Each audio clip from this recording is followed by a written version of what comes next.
다 함께 사도신경 하심으로 우리의 신앙을 하나님 앞에 고백합니다. 나는 전능하신 아버지 하나님 전지의 창조주를 믿습니다. 나는 그의 유일하신 아들 우리 주 예수 그리스도를 믿습니다.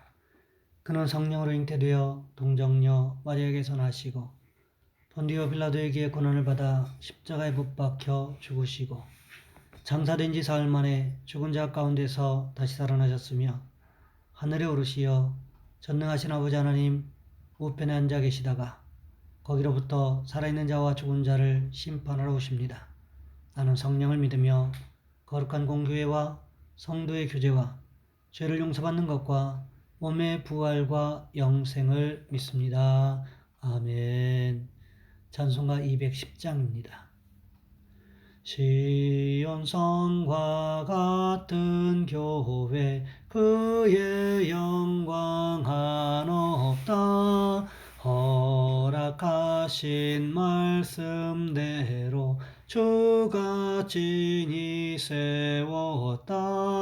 반석 위에 세운 교회 흔들 자가 누구랴. 모든 원수 해워싸도 아무 근심 없도다. 생명샘이 솟아나와 모든 백성 마시니 언제든지 흘러넘쳐 부족함이 없도다. 이런 물이 흘러가니 목마를 자 누구랴. 주의 은혜 풍족하여 넘치고도 넘친다.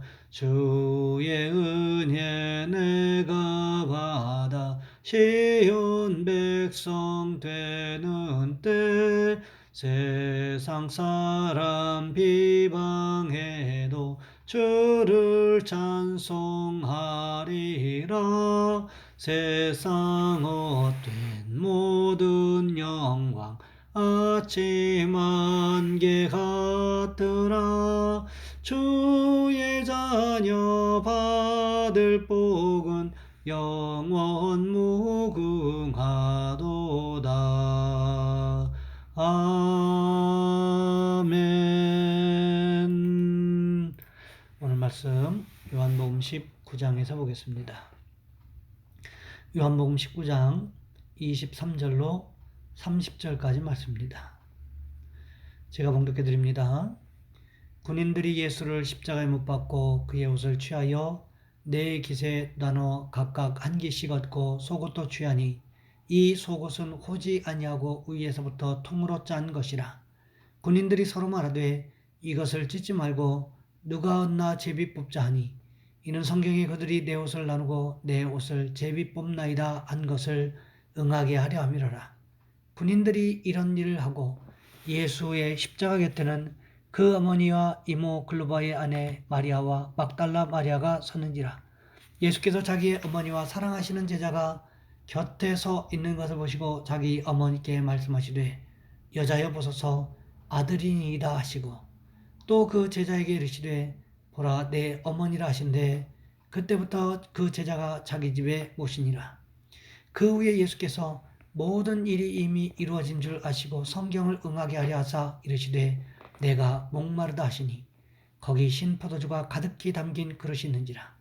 사람들이 신포도주를 적신 해면을 우슬초에 메어 예수의 입에 대니 예수께서 신포도주를 받으신 후에 이르시되 다 이루었다 하시고 머리를 숙이니 영원히 떠나가시니라. 아멘.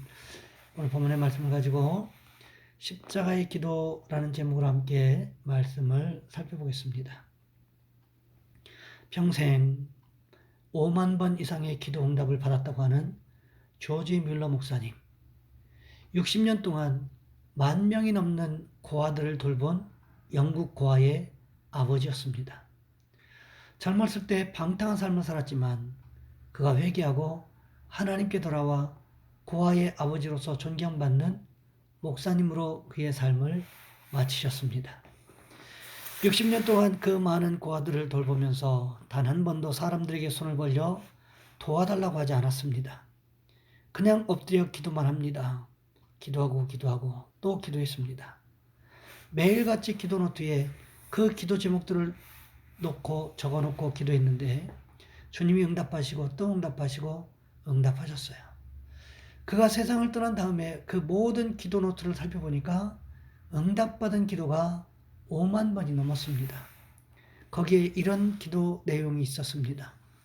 어느 날은 고아원에 우유가 떨어졌습니다. 식사 때 우유가 떨어졌어요. 그래서 저는 간절히 기도했습니다. 몇 시간 기도하는데 누군가 사무실 문을 두들렸습니다. 나가보니 한 트럭 운전사가 서 있었습니다. 그가 말했습니다. 목사님, 제 트럭이 고아원 앞을 지나가는데 갑자기 고장나서 꼼짝 못하게 되었습니다. 제가 지금 우유를 싣고 가던 중이었는데 이러다가 우유가 다 상할 것 같습니다. 목사님께서 우유를 좀 가져갈 수 있겠습니까? 차가 하필이면 고아원 앞에 와서 고장이 나서 안 가는 거예요. 우유가 긴 시간이 지나면 상해서 쓸 수가 없습니다. 그러니까 마침 고아원 앞에 섰었기 때문에 고아원 원장님께 와서 우유를 좀 다 사용해 달라고.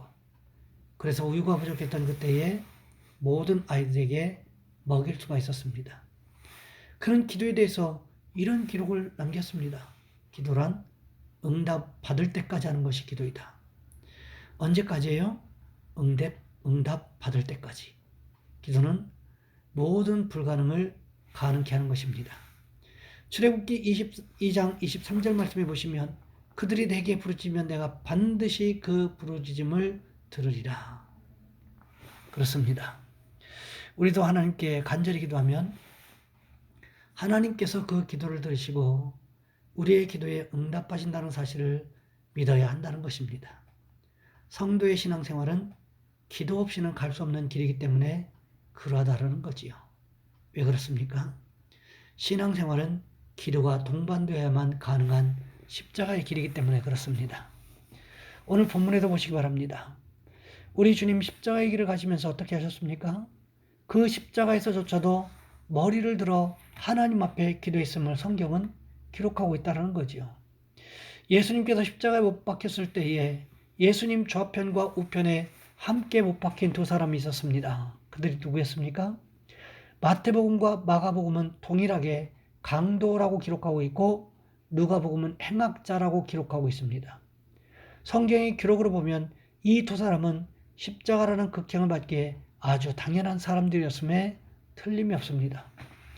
전에 내려오는 이야기에 의하면 예수님의 양옆에 십자가에 달려 죽은 사람은 다이스마스와 가이스마스라는 사람이라고 합니다. 이들은 어렸을 때부터 한 동네에 살면서 가까이 지냈습니다. 생활이 어려워서 그랬는지는 모르지만 둘이서 한 팀이 되어 사람을 죽이며 강도짓을 했습니다. 어느 날 이 두 살인 강도는 체포되었고 둘 다 법정에서 사형 선고를 받았습니다. 이 두 강도는 포악한 짓을 너무나 많이 했기 때문에 그 당시 가장 무서운 형벌인 십자가 사형을 선고받게 되었고 예수님의 십자가 좌편과 우편에 달리게 된 것입니다. 두 강도는 너무나 비슷한 인생을 살아왔습니다. 강도짓을 같이 했고 살인도 같이 하면서 비슷한 삶을 살아왔습니다. 그런데 이 두 사람의 인생 마지막을 극적으로 바꾸는 사건이 갈보리 산 위에서 일어났습니다. 강도 중에 한 사람이 마지막 순간에 십자가에 죽어가고 있는 예수님을 선택한 것입니다. 십자가에서 죽어가고 있는 예수님을 향해서 나의 주, 나의 하나님이라고 고백한 것이 아닙니다. 십자가에서 기적을 베푸셔서 못 박힌 손과 발에 있는 상처가 다 나았기 때문에 나의 주, 나의 하나님이라고 고백한 것도 아니었습니다. 예수님께서 공생의 기간에는 수많은 이적과 기적을 행하셨지만 십자가에서만큼은 아무런 기적도 이적도 행하시지 않았습니다. 그런데 도대체 이 강도는 자기 옆에서 똑같이 십자가에 달려 죽어가고 있는 이 나사렛 예수에게서 무엇을 발견하였기에 그분을 향하여 당신의 나라가 임하실 때에 나를 생각하소서라고 고백할 수 있었던 것일까요? 강도는 예수님과 같이 똑같이 십자가를 메고 갈보리 산 위에 올랐을 것입니다. 예수님을 지켜보았을 것입니다. 그 모습을 보면서 아마도 강도는 예수님과 자신을 비교하기 시작했을 것입니다. 그러면서 내린 결론이 무엇이었습니까? 저분은 죄가 없으신 분이다. 바로 이것이었습니다. 그러면서 이렇게 고백하고 있습니다. 이 사람이 행한 것은 옳지 않은 것이 없느니라. 이 고백의 원뜻은 이분은 절대적으로 틀린 것이 없다라는 뜻입니다. 그리고는 예수님을 향하여 이렇게 부탁합니다. 당신의 나라가 임하실 때에 나를 기억하소서. 이 모습을 우리 주님 어떻게 보고 계셨을까요? 당신이 고통 가운데 계셨음에도 불구하고 자신의 죄를 참여하는 인생을 어떻게 바라보고 계셨을까요? 아마도 사랑스러운 눈으로 바라보고 계시지 않았을까 하는 생각을 해보게 됩니다. 기특한 생각을 다했다는 눈길로 그들을 바라보시지 않았을까 하는 추측을 해보게 됩니다. 그때 우리 주님 어떻게 말씀하셨습니까? 누가복음 23장 43절 말씀해 보시면 이렇게 기록되어 있습니다. 예수께서 이르시되 내가 진실로 내게 이르노니 오늘 내가 나와 함께 나구안에 있으리라. 어디 그뿐입니까? 오늘 본문 26절과 27절 말씀해 보시면 이렇게 기록하고 있습니다. 예수께서 자기의 어머니와 사랑하시는 제자가 곁에 서 있는 것을 보시고 자기 어머니께 말씀하시되 여자여 보소서 아들이니이다 하시고 또 그 제자에게 이르시되 보라 내 어머니라 하신데 그때부터 그 제자가 자기 집에 모시니라. 예수님께서 자신의 어머니를 사랑하셨기 때문에 십자가의 고통 가운데서도 사랑하는 제자 요한에게 자신의 어머니를 부탁하지 않으셨겠냐는 것입니다. 고통 가운데 홀로 남게 될 그 어머니를 사랑하셔서 사랑하는 제자 요한에게 부탁하신 그 말씀, 그것이 바로 예수님의 사랑의 기도였다는 것입니다. 사랑하는 성도 여러분, 오늘 또 우리 주님은 우리를 사랑하셔서 하나님 보좌 우편에서 우리를 위하여 기도하고 계신다고 로마서 8장 34절 말씀을 기록하고 있습니다. 누가 정죄하리요? 죽으실 뿐 아니라 다시 살아나신 이는 그리스도 예수시니 그는 하나님 우편에 계신 자요 우리를 위하여 간구하시는 자시니라. 그러하게 우리는 예수님의 십자가의 기도가 사랑의 기도였다는 것을 기억하셔야 한다는 거지요. 그뿐만 아니라 지금도 우리를 사랑하셔서 주님께서 하나님 보좌 우편에서 기도하고 계신다는 사실을 기억해야만 한다는 것입니다. 우리는 그 모습을 기억하시면서 예수님께서 우리를 향한 그 사랑의 기도를 기억하고 우리도 그런 사랑을 할 수 있게 해달라고 기도하시는 저와 여러분 우리 모두가 되시기를 주님의 이름으로 부탁을 드립니다. 이 시간 우리 한 목소리 함께 기도합니다. 하나님, 우리가 예수님의 십자가의 사랑을 기억하게 하옵소서. 십자가에서 기도하셨던 그 사랑의 기도를 기억하여서 우리도 우리의 이웃을, 우리의 가족을, 우리 교회를 사랑하는 기도를 하게 도와주옵소서. 특별히 나라와 민족을 위해서 이 시간 우리 주여 한번 간절히 부르신 후에 한 목소리 함께 기도합니다. 주여, 사랑의 하나님, 우리를 도와주시기를 원합니다.